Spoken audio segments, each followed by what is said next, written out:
तर विद्यार्थी मित्रांनो, science and technology part first या विषयामध्ये आपण ग्रॅव्हिटेशन या टॉपिक मधील थेरॉटिकल पार्ट जो होता तो कंप्लीट केलेला आहे. आज त्या ठिकाणी आपण या ग्रॅव्हिटेशन या टॉपिक मध्ये एक्सरसाइज मध्ये असलेले काही न्यूमेरिकल्स क्वेश्चन आहेत. त्या क्वेश्चन्स बद्दल त्या ठिकाणी आपण माहिती घेणार आहोत. आता एक्सरसाइज मध्ये क्वेश्चन नंबर 4 त्या ठिकाणी दिलेलं आहे पहा. त्याच्यामध्ये प्रूव्ह आहे आणि ते प्रूव्ह काय करायचं आहे तर या ठिकाणी क्वेश्चन काय आहे बघा. Relate the period of revolution of a planet at a distance R. म्हणजे एक प्लॅनेट आहे, ते एका स्टार भोवती त्या ठिकाणी रिव्हॉल्युशन करतंय त्याच्या ऑर्बिट मध्ये, की ज्या ऑर्बिटची रेडियस या ठिकाणी सुरुवातीला आर एवढी दिलेली आहे. फ्रॉम अ स्टार टी, की ज्याचा टाइम पिरियड ऑफ रिव्हॉल्युशन काय आहे, टी आहे. प्रूव्ह दॅट, तर काय प्रूव्ह करा, if it was at a distance two R. मग जर त्या ठिकाणी सुरुवातीला ते प्लॅनेट त्या ठिकाणी, समजा या ठिकाणी हा स्टार आहे, या स्टार भोवती तो या ठिकाणी प्लॅनेट टी या टाइम पिरियड ऑफ रिव्हॉल्युशन की ज्या वेळेस त्याची रेडियस आर आहे असा रिव्हॉल्व होतोय, त्यावेळेस त्या ठिकाणी त्या प्लॅनेटचा time period of revolution T आहे. आता काय सांगितलं की जर त्या ठिकाणी हा प्लॅनेट हा स्टार पासून 2r एवढ्या डिस्टन्स वर गेला, म्हणजे आता डिस्टन्स ऑर्बिटची जी रेडियस आहे ती रेडियस काय झाली 2r एवढी केली, तर त्याचा टाइम पिरियड ऑफ रिव्हॉल्युशन किती असेल, त्याचा टाइम पिरियड ऑफ रिव्हॉल्युशन किती असेल आणि तो किती असेल हेही सांगितलेलं आहे. हे प्रूव्ह करा. त्या ठिकाणी पहा, prove that if it was at a distance of 2r from the star, its period of revolution will be root 8 into t, that is a capital T. आता या ठिकाणी t हा कन्सिडर आपण, म्हणजे या सुरुवातीचा जो टाइम पिरियड आहे या टाइम पिरियड एवढा तो असेल असं त्या ठिकाणी म्हणणं आहे. आता जर आपण या ठिकाणी विचार केला तर यामध्ये अशा प्रकारचं सिच्युएशन आहे, प्लॅनेट रिव्हॉल्युशन करते कुणाभोवती, तर एका स्टार भोवती. म्हणजे याचा अर्थ ही प्लॅनेटरी मोशन आहे आणि प्लॅनेटरी मोशन मध्ये डिस्टन्स आणि टाइम यांचं रिलेशन दाखवणारा जो काही केपलरचा लॉ आहे त्या लॉचा इथं आपल्याला उपयोग करायचा. म्हणून आपण म्हणतो according to the Kepler's third law. केपलरचा थर्ड लॉ त्या ठिकाणी आपण विचारात घेतो. आता या ठिकाणी वापरत असताना आपण इन्स्टेड ऑफ टी, मी त्या ठिकाणी टी च्या ऐवजी t1 घेतला आणि सेकंड टाइम ज्यावेळेस आपण विचारात घेतो so we have to consider that will be t2, दुसरा टाइम आपण t2 कन्सिडर केला. मग according to the Kepler's third law नुसार काय सांगितलेलं आहे, तर time period of revolution of a planet square, so square of the time period of revolution of the planet is directly proportional to the cube of mean distance of between the planet and star. So by using that we can say that t1 square is directly proportional to r cube. That should be the given condition. Given condition नुसार या ठिकाणी आपण लिहिलं.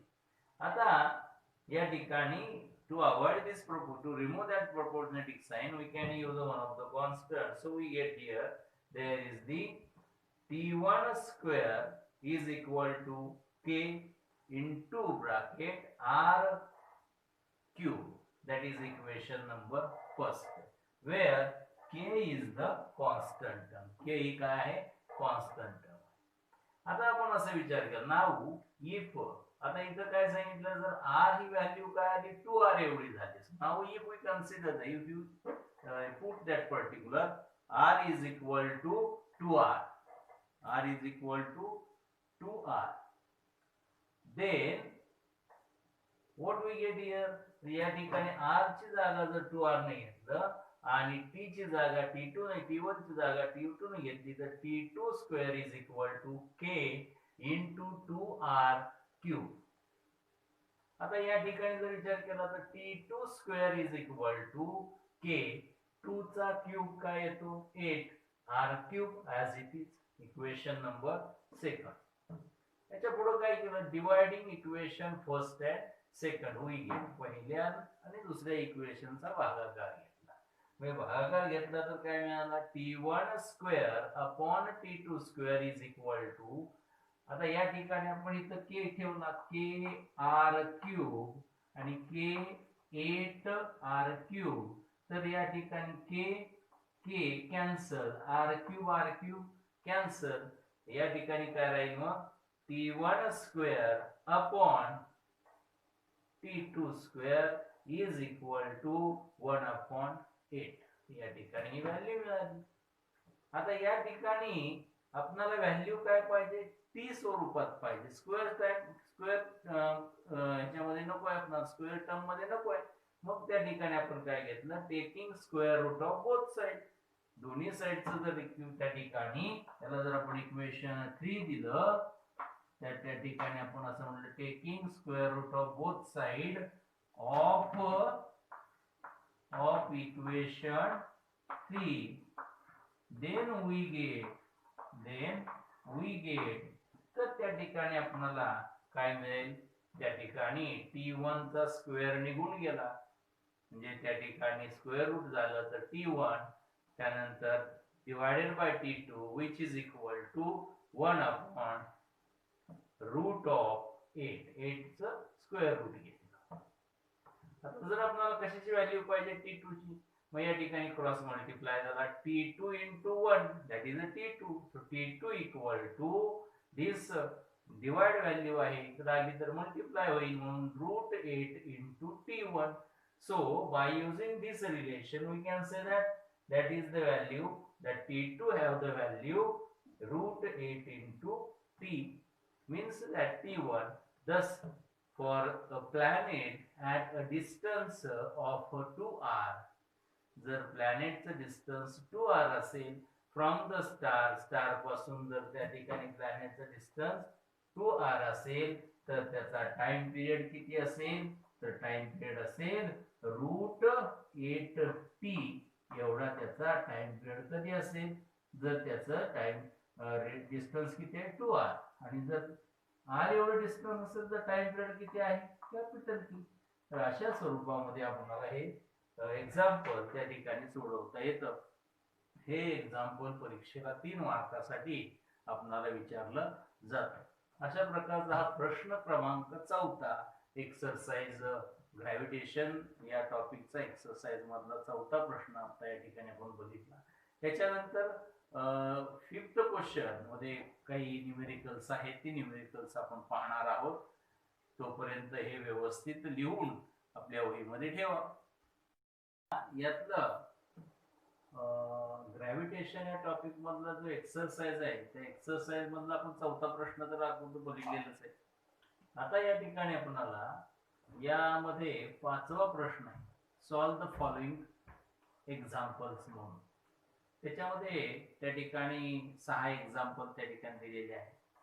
त्यामध्ये पहिलं example आहे बघा या ठिकाणी an object takes 5 seconds to reach the ground from a height of 5 meter on a planet. What is the value of g on the planet? तर प्लॅनेट वर त्या ठिकाणी व्हॅल्यू g ची किती असेल ते त्या ठिकाणी आपल्याला शोधायचं.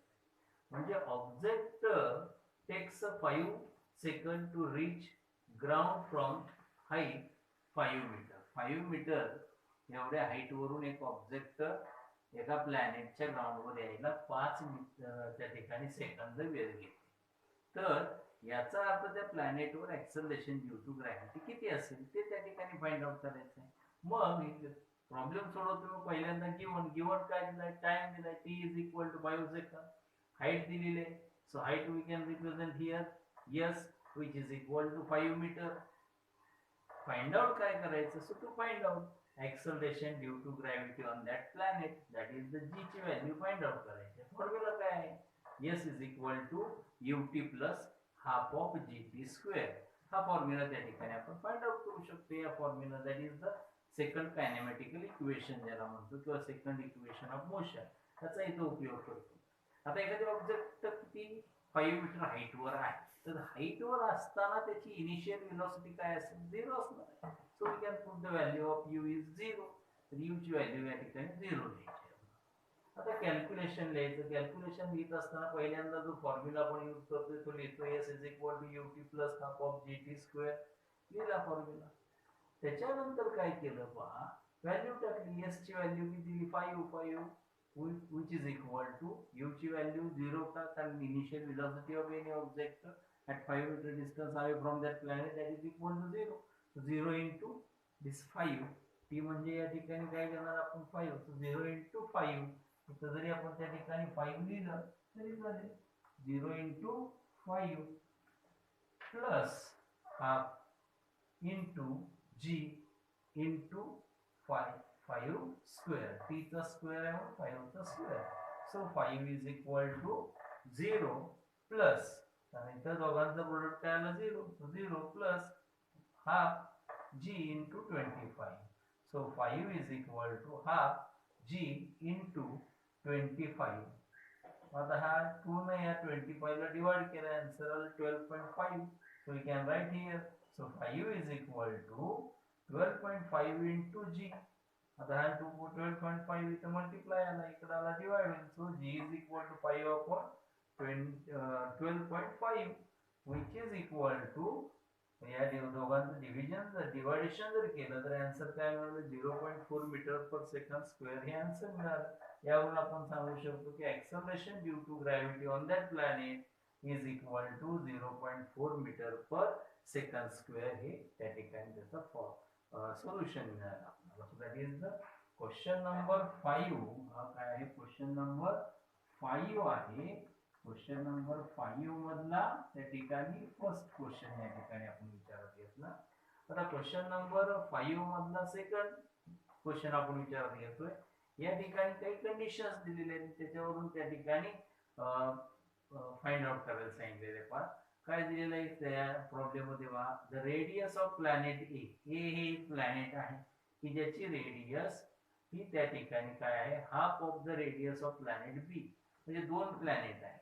दोन प्लॅनेट मध्ये एका प्लॅनेटची रेडियस ही दुसऱ्या प्लॅनेटच्या रेडियस पेक्षा निम्मी आहे.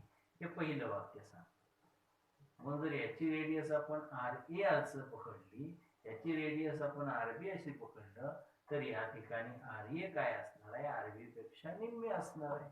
मग त्या ठिकाणी हे त्या ठिकाणी पहिल्या वाक्याचा अर्थ. If mass of planet A is M A. म्हणजे याचा अर्थ काय दिला, रेडियस त्या ठिकाणी ए या प्लॅनेटचं मास किती दिलं, एम ए दिलेलं आहे. What must be the mass of planet B. तर बी या प्लॅनेटचं मास काय असेल, कधी. सो दॅट जेव्हा त्या ठिकाणी value of G on the B, म्हणजे बी प्लॅनेटवर एक्सलेशन ड्यू टू ग्रॅव्हिटीची व्हॅल्यू ही हाफ असेल कोणापेक्षा, इट्स व्हॅल्यू ऑन ए.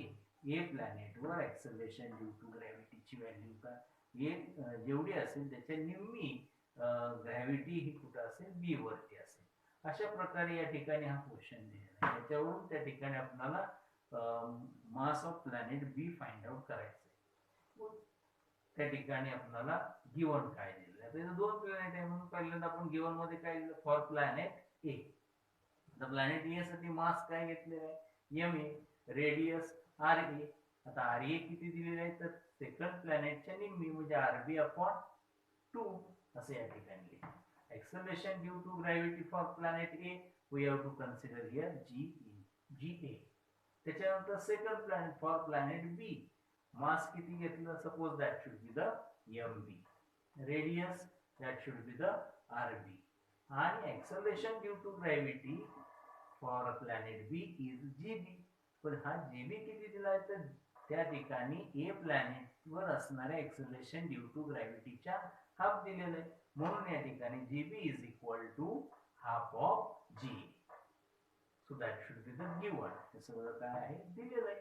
आता त्या ठिकाणी फाइंड आउट काय करायला सांगितले, mass of planet B that is M B. M B ही व्हॅल्यू त्या ठिकाणी आपल्याला फाइंड आउट करायची.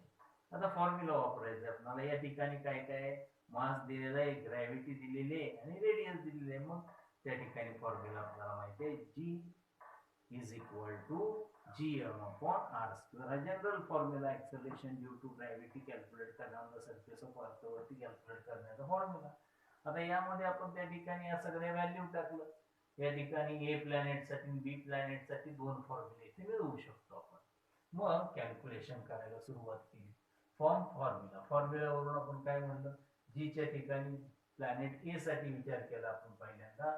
जी च्या ठिकाणी G A is equal to G into M A upon R A square. पण या ठिकाणी आर ए ची व्हॅल्यू आपल्याला माहिती आहे. आर ए म्हणजे काय, तर आर बी अपॉन 2. या ठिकाणी आर ए स्क्वेअर च्या ठिकाणी काय ठेवला, आर बी बाय 2 स्क्वेअर ठेवला. मग इथं काय मिळाला फॉर्म्युला आपल्याला, G M A upon R B square. या दोनचा स्क्वेअर 4, सो दॅट मीन्स 4. अशा प्रकारे आता हा 4 डिवाइड आहे, इथं आपण वरती घेतला म्हणून G A is equal to 4 G M A upon R B square. Equation first मिळालं. त्याचबरोबर त्यासारखं म्हणजे सिमिलरली जी बी साठी आपण त्या ठिकाणी हाच फॉर्म्युला लिहू शकतो. G B is equal to capital G into M B divided by R B square. पण आपल्याला या ठिकाणी जी बी ची व्हॅल्यू दिलेली आहे हाफ ऑफ जी ए.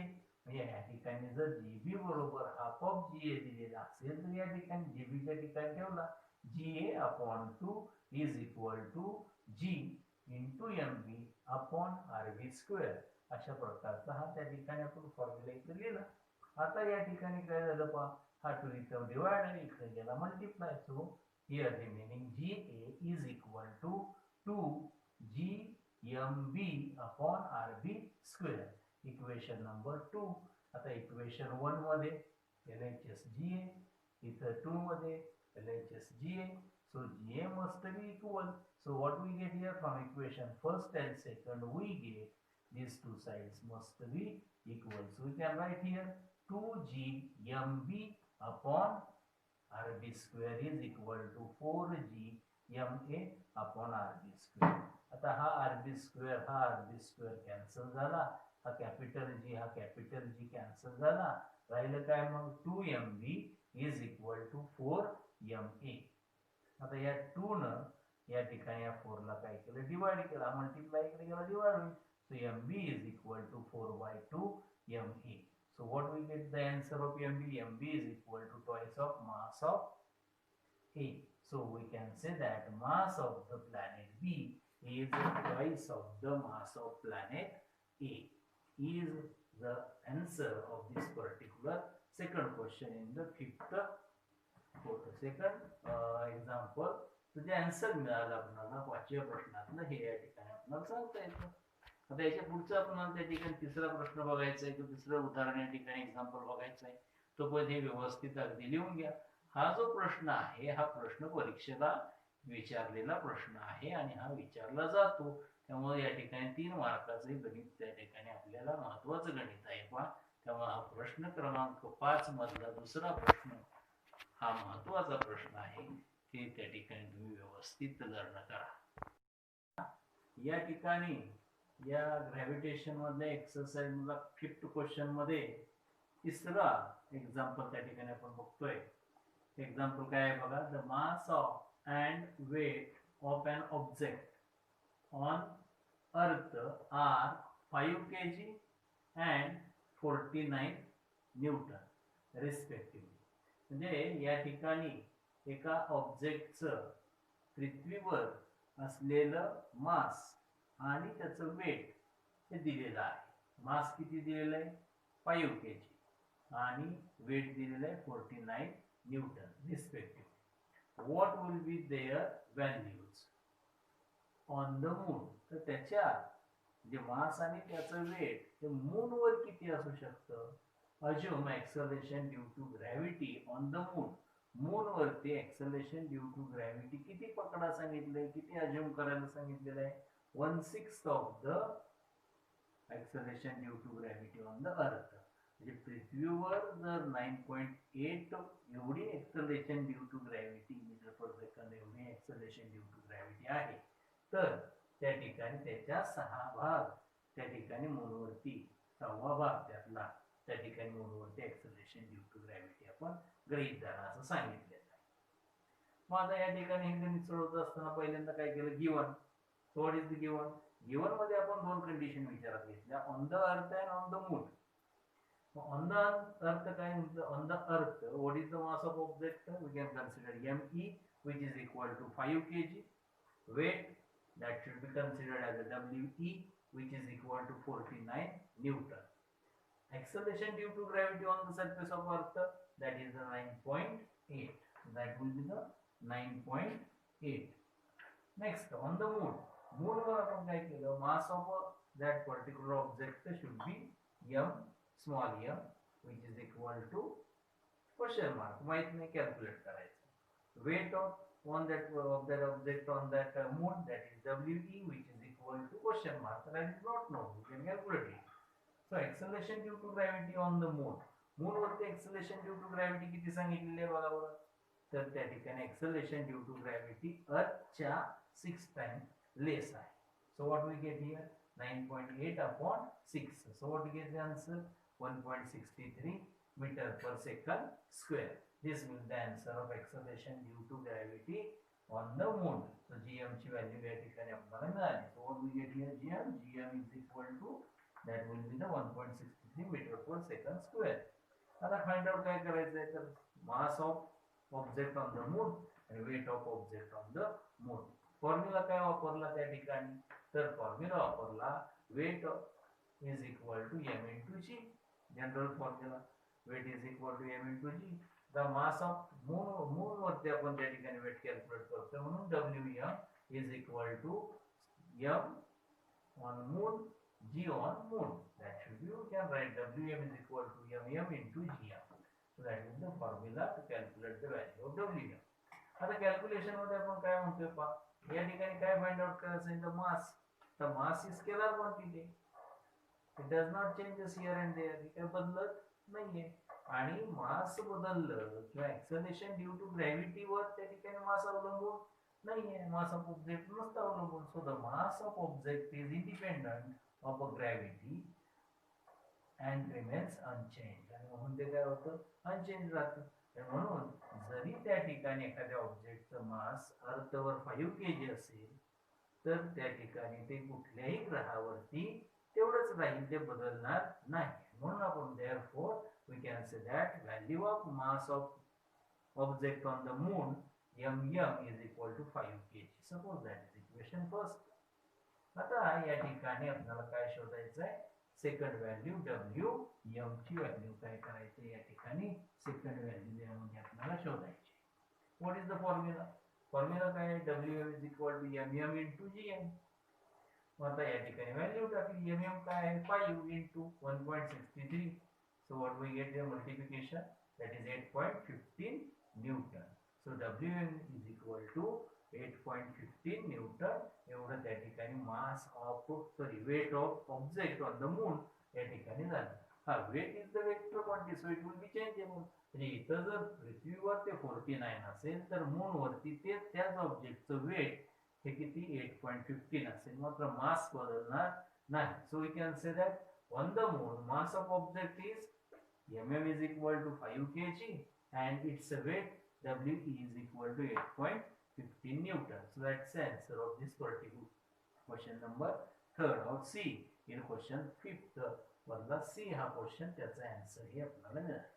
आता क्वेश्चन नंबर D म्हणजे चौथा प्रश्न त्या ठिकाणी या क्वेश्चन 5 मधला आपल्याला बघायचा आहे. त्या ठिकाणी काय आहे बघा, an object thrown vertically upward. एखादी ऑब्जेक्ट आपण काय केली, याची वर्टिकली अपवर्ड टाकून दिली, सोडून दिली.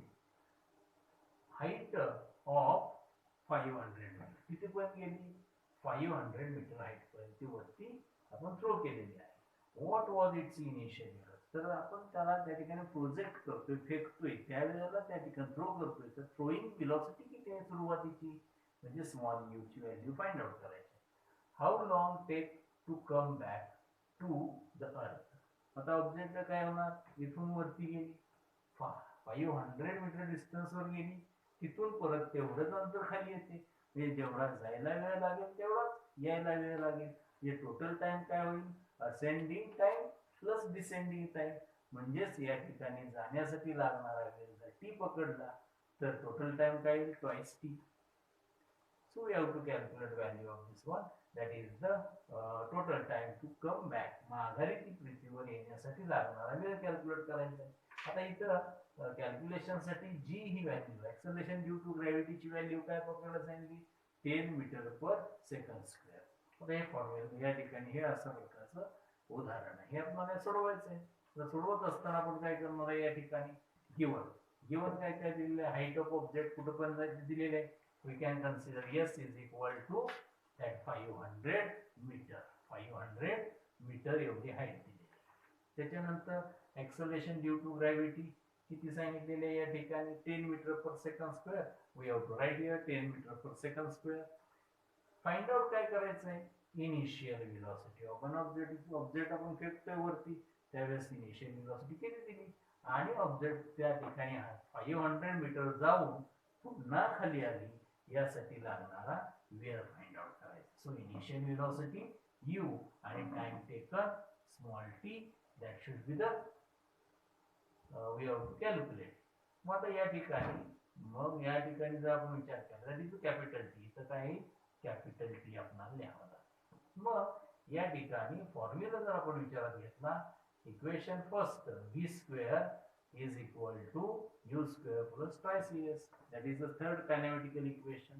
आणि second kinematical equation, म्हणजे third kinematical equation आणि second kinematical equation च्या सहाय्याने आपण या ठिकाणी हे प्रॉब्लेम सॉल्व्ह करायचे. आता या ठिकाणी आपल्याला कॅल्क्युलेशन, अपवर्ड मोशन असेल तर अपवर्ड मोशनला 500 मीटर वरती ऑब्जेक्ट गेल्यानंतर त्याची व्हेलॉसिटी काय असेल, फायनल व्हेलॉसिटी बिकम्स 0. जसे ऑब्जेक्ट वर जाते व्हेलॉसिटी कमी कमी होत जाते, एका पॉइंटला काय होते 0.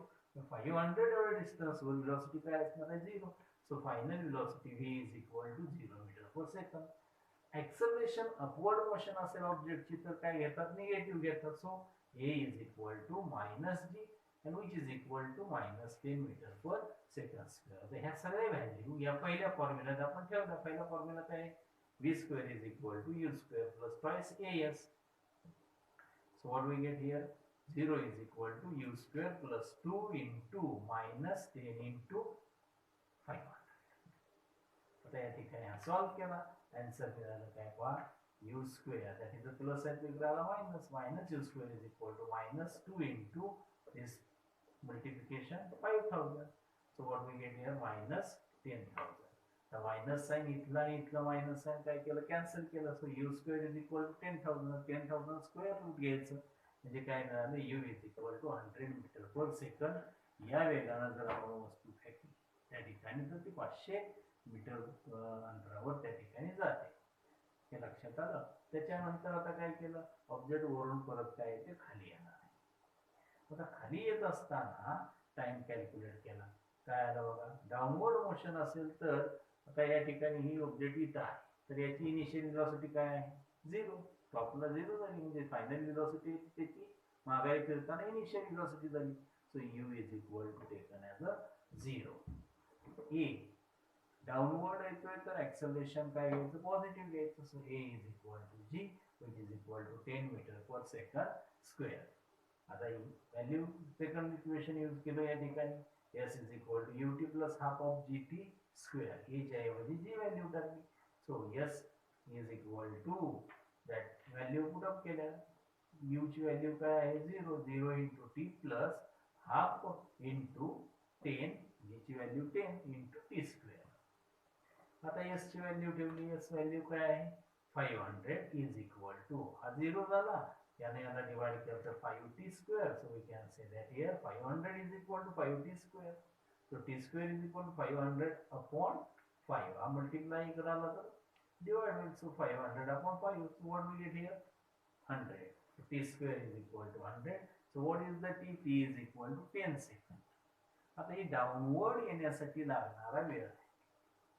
मग टोटल टाइम काय असेल, असेंडिंग प्लस डिसेंडिंग, म्हणून या ठिकाणी twice time, total time of that particular object taken, त्या ठिकाणी त्या ऑब्जेक्टनं घेतलेला टोटल टाइम कॅल्क्युलेट करायचा असेल तर तो या ठिकाणी या डाउनवर्ड येण्यासाठी लागणारे वेळेच्या दुप्पट असेल. So we can take, but capital T means total time is equal to 2t which is equal to into 10, that is equal to t is equal to 20 second. अशा प्रकारे आपण त्या ठिकाणी एखाद्या ऑब्जेक्ट वरती फेकली तर जाण्यासाठी लागणारा वेळ परत माघारी येण्यासाठी लागणारा वेळ त्याला म्हणायचा पाथ ऑफ प्रोजेक्टर साठी लागणारा टोटल टाइम ऑफ प्रोजेक्शन.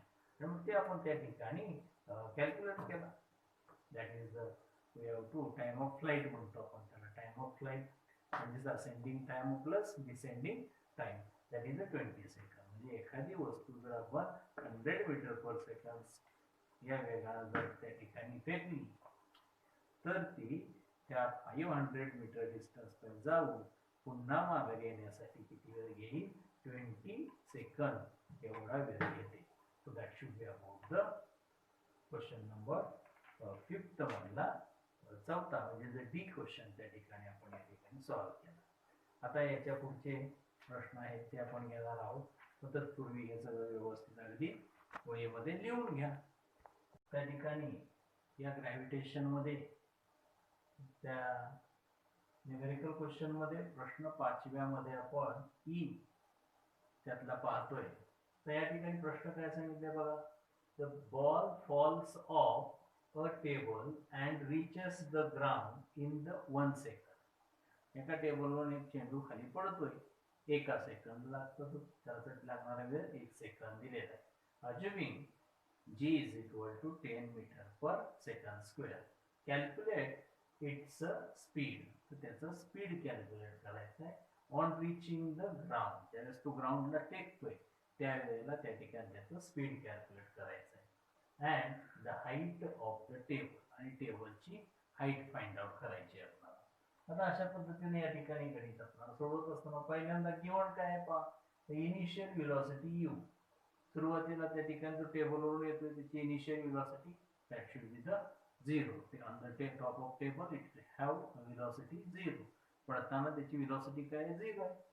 त्याच्यानंतर acceleration due to gravity on the surface of earth आहे, त्यामुळे इथं त्या ठिकाणी आपण काय घेतो? 10 metre per second square. That should be the value of the acceleration due to gravity. That should be given, हे सुद्धा दिलेली आहे. त्याच्यानंतर टाइम, किती वेळ लागतो रीच व्हायला जमिनीवर? That is the 1 second. So that should be given. Find out काय करायचं आहे? हाईट, यस फाइंड आउट करायचं आहे. आणि म्हणजे टेबल पासून जमिनीपर्यंतचं अंतर म्हणजे त्याचा अर्थ यस फाइंड आउट करायचं आहे. आणि किती व्हेलॉसिटीनं तो सरफेसवर जाऊन आदळेल म्हणजे याचा अर्थ फायनल व्हेलॉसिटी त्या ठिकाणी फाइंड आउट करायची. आता फॉर्म्युला कोणता वापरायचा? यस फाइंड आउट करायचा. S is equal to ut plus half gt square. आणि second formula V find out करायचा आहे म्हणजे त्या ठिकाणी V square is equal to U square plus twice as. म्हणजे याचा अर्थ या ठिकाणी आपण सेकंड कायनेमॅटिकल इक्वेशन आणि थर्ड कायनेमॅटिकल इक्वेशन जे प्रिव्हियस आपण एक एक्झाम्पल बघितली त्याच्यामध्ये पण यूज केलेलं होतं. आता कॅल्क्युलेशन करताना पहिल्यांदा फॉर्म्युला लिहिला s is equal to ut plus half of gt square. Values ठेवल्या. s is equal to what is the value of u? 0 into t plus half into that value of g, that is the 10 into 1 square. Here also we can put the value of t, that is the 1. So 0 into 1, 0. So that will be get here. This 2 divide this 1 10. So that will be the 2 5s are 10. So 5 into 1. So what we get here? S is equal to 5 meter. Next, also we have find that is the v square is equal to u square plus twice as, which is equal to 0. आता या ठिकाणी इथं u ची value काय? 0 आहे. Plus 2 as it is in the formula. A means value of g, that is the 10, into s means that is the value 5. So 2 into 10 into 5, that becomes 100. So v square is equal to 100. So taking the square root of both sides. So what is the value of v? V is equal to 10 meter per second. This will be the final velocity at which that particular object, that ball reaches on the surface of ground from the table. So this is about the Problem number E means that's the fifth problem in the fifth question. Next, sixth problem in the sixth question, that will be the masses. काय सांगितलेलं आहे बघा, the masses of the earth. अर्थचं मास दिलेलं आहे, त्याचबरोबर and moon आणि moon म्हणजे पृथ्वी आणि चंद्र यांचे मासेस दिलेले. What is the mass of earth? 6 into 10 raised to 24 kilogram. And moonचं मास काय दिलंय 7.4 into 10 raised to 22 kilogram respectively. The distance between them, त्याच्यामधलं अंतर काय आहे बघा 3.84. म्हणजे चंद्र आणि पृथ्वी या दोघांमध्ये असलेलं अंतर किती दिलेलं आहे 3.84 into 10 raised to 5 किलोमीटर मध्ये दिलेलं अंतर आहे. Calculate the gravitational force. तर gravitational force of attraction between moon and earth calculate करायचं आहे. कॅपिटल जी ची व्हॅल्यू काय घ्या सांगितलेलं आहे 6.7 into 10 raised to -11 newton metre square per kilogram square. This will be the problem. That is the sixth problem in the fifth question of the exercise of gravitation. यामधला त्या ठिकाणी आपण प्रश्न सोडवतो. गिवन काय काय दिलेलं आहे त्या ठिकाणी मास ऑफ अर्थ दिलेला आहे 6 into 10 raised to 24 kilogram. Mass of moon दिलेला आहे 7.4 into 10 raised to 22 kilogram. R means the distance between the two, moon and earth. The distance 3.84 into 10 raised to 5 kilometre मध्ये दिले. ते कन्वर्जन मीटर मध्ये केलं तर मल्टिप्लाय बाय 1000 म्हणजे या ठिकाणी 10 raised to 5 च्या ठिकाणी 3 डिजिट वाढले म्हणजे याचा अर्थ काय झालं तर R is equal to 3.84 into 10 raised to 8 meter. That is the distance R. Capital G ची value also given. So G is equal to 6.7 into 10 raised to -11 newton metre square per kilogram square. That are the given value. आता हे सगळं given दिलेलं आहे.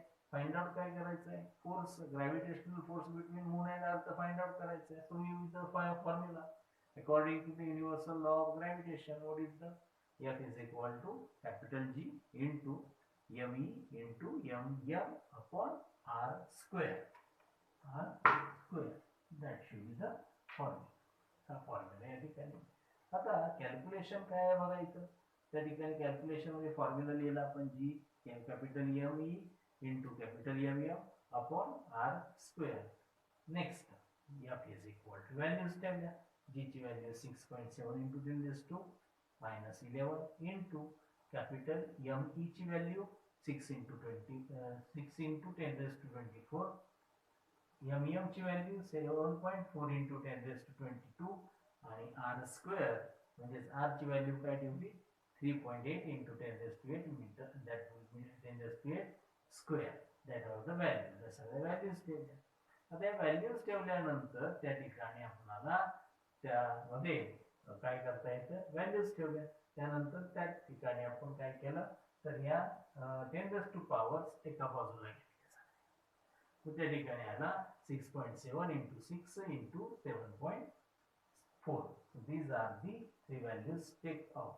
And then we can take here 10 raised to 24 plus 10 raised to 22. So indices ची addition आपण केली 24 plus 22 46 झाला. 46 मधून हा मायनस केला म्हणजे किती आला 10 raised to 35 आला डिवायडेड बाय याचा स्क्वेअर आहे म्हणून ट्वाइस टाइम दिलं 3.84 into 3.84 into 10 raised to 16. That should be the 16 का आला कारण याचा स्क्वेअर घेतोय आपण 8 चा इंडायसेसचा स्क्वेअर. लॉ ऑफ इंडायसेस माहिती आहे आपल्याला त्यानुसार तो स्क्वेअर केला 16 आला. आता इंडायसेस जर त्या ठिकाणी बेस सारखा आहे इंडायसेस वेगवेगळे आहेत आणि क्रिया जर त्या ठिकाणी डिव्हिजनची असेल तर काय होतं मायनस होतात इंडायसेस. मग या ठिकाणी 35 मधून 16 काय केला 16 जो आहे तो काय केला मायनस केला. मग 35 मधून 16 मायनस केला तर 10 raised to 90 अपवर्ड राहिला. बाकीच्या व्हॅल्यू आहे त्याच्या 6.7 into 6 into 7.4 upon 3.84 into 3.84. मग हे सगळं काय केलं डिव्हिजन केलं. डिवायडेशन केल्यानंतर आन्सर काय मिळालं F is equal to 2 into 10 raised to, that should be the 19 Newton. So we can say that the gravitational force between Earth and Moon is 2 into 10 raised to 19 Newton. अशा प्रकारे या ठिकाणी question number 5 मधला हा F question means that is the 6th question. आता या ठिकाणी gravitation या टॉपिक मध्ये आपण क्वेश्चन नंबर 5 एक्सरसाइज मधला क्वेश्चन नंबर 5 न्यूमेरिकल त्या ठिकाणी पाहतोय. त्यातला शेवटचा क्वेश्चन नंबर 5 मधला शेवटचा एक्झाम्पल त्या ठिकाणी जी या ठिकाणी आपण पाहतोय. काय सांगितलेलं आहे बघा. The mass of earth is 6 into 24 kilogram. The distance between the earth and the sun is 1.5 into 10 raised to 11 meter.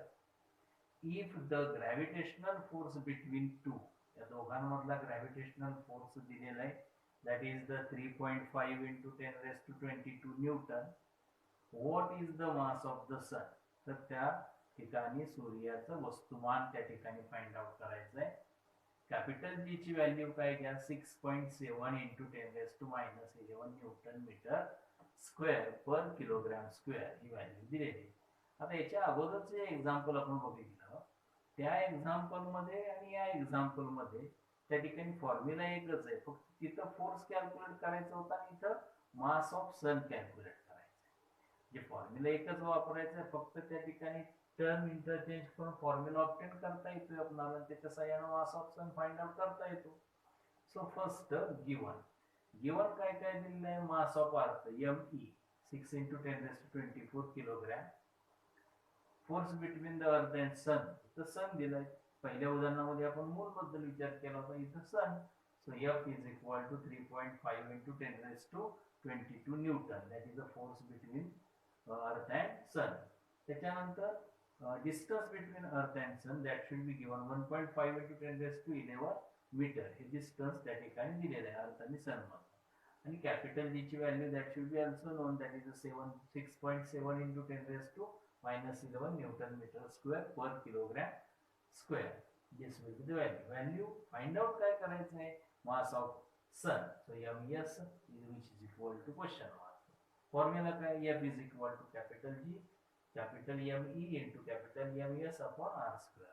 Interchange करा, MS फाइंड आउट करायचं आहे. MS is equal to हा कॅपिटल, इथं जो काही R स्क्वेअर हा divide आहे, इकडे R मल्टिप्लाय होईल ना, इकडे दोघं डिवाइड होतील. So MS is equal to F into R square divided by G capital G into ME. या पद्धतीने हा फॉर्म्युला इथे तयार झाला. आता या फॉर्म्युला त्या ठिकाणी कॅल्क्युलेशन करताना फॉर्म्युला लिहिला पहिल्यांदा, MS is equal to FR square divided by G into ME. Values put up केल्या. What is the MS is equal to, F ची व्हॅल्यू दिलेली आहे तुम्हाला 3.5 into 10 raised to 22. त्यानंतर R स्क्वेअर आहे म्हणून 1.5, R ची व्हॅल्यू दिलेली आहे, that 1.5 into 10 raised to 11. So 1.5 into 10 raised to 11 चा square divided by this particular 6.7 into 10 raised to -11 value of capital G आणि कॅपिटल ME ची व्हॅल्यू त्या ठिकाणी आपण ठेवली 6 into 10 raised to 24. या सगळ्या व्हॅल्यूज ठेवल्या. त्यानंतर काय केलं पहा, 3.5 ॲज इट इज ठेवले. या 1.5 चा स्क्वेअर म्हणजे ट्वाइस टाइम केले आपण, मल्टिप्लाय लिहिला त्या ठिकाणी. आणि त्यानंतर मग या ठिकाणी 10 raised to 11 त्याचा स्क्वेअर आहे म्हणून 22 आणि हा इथला 10 raised to 22 असे या ठिकाणी मांडले. Divided by 6.7 into 10 raised to -11 as it is, 6 into 10 raised to 24 as it is. त्याच्या पुढे काय केलं आपण, 3.5 आहे तसंच 1.5 into 1.5 2.25, that is square of 15 इथे यूज केला. पॉईंट डेसिमल पॉईंट या ठिकाणी दिला, into 10 raised to 44, that is 22, that is 22 plus that will be becomes 44. The law of indices use केला आपण इथं. Divided by 6.7 into 6, 6.7 into 6. या ठिकाणी लॉ ऑफ इंडायसेस यूज केला. इथं मायनस आहे, इथं प्लस आहे, पण त्या ठिकाणी मायनस झाला. 24 वरून 11 मायनस त्या ठिकाणी 13 राहिला या ठिकाणी. तर आता इथं या दोघांच्या मध्ये काय केला, लॉ ऑफ इंडायसेस वापरला. तर या ठिकाणी 44 मधून 13 मायनस झाला म्हणजे काय झालं, 10 raised to 31 राहिला. आता या ठिकाणी 3.5 into 2.25 as it is divided by 6.7 into 6 या ठिकाणी यांची डिव्हिजन कंप्लीट केल्यानंतर आपल्याला आन्सर मिळाले ms is equal to 0.196 into 10⁻31. आता या ठिकाणी एक डिजिट किंवा एक डेसिमल पॉइंट इकडे शिफ्ट केला तर काय मिळेल मग ms is equal to 1.96 into 10⁻30 kilogram. So we can say that the mass of sun, that is ms, is equal to 1.96 into 10⁻30 kilogram. अशा प्रकारे हा प्रॉब्लेम नंबर त्या ठिकाणी 7. तर अशा प्रकारे या ठिकाणी आपण ग्रॅव्हिटेशन या टॉपिक मध्ये एक्सरसाइज मधील क्वेश्चन नंबर 5 यातली ही सर्व एक्झाम्पल त्या ठिकाणी आज बघितलेले आहेत. आपण सर्वांनी सगळी वहीमध्ये लिहून घ्यावी आणि ग्रॅव्हिटेशन या टॉपिक बद्दलची जी काही माहिती आतापर्यंत आपण या सगळ्या व्हिडिओमध्ये बघितली या ठिकाणी ती आपण पुन्हा एकदा रिवाइज करावी आणि याचा व्यवस्थित असा अभ्यास करून आपल्या बोर्ड एक्झामिनेशनला चांगल्या मार्कानं त्या ठिकाणी ग्रॅव्हिटेशन या प्रकरणाची माहिती उपयोगाला येईल अशा प्रकारचा अभ्यास आपण सर्वांनी करावा. आता यापुढं या सायन्स पार्ट फर्स्ट मध्ये आणखी पुढचे काही टॉपिक आहेत ते आपण पुढच्या काही व्हिडिओमध्ये आपण घेणार आहोत. तोपर्यंत धन्यवाद.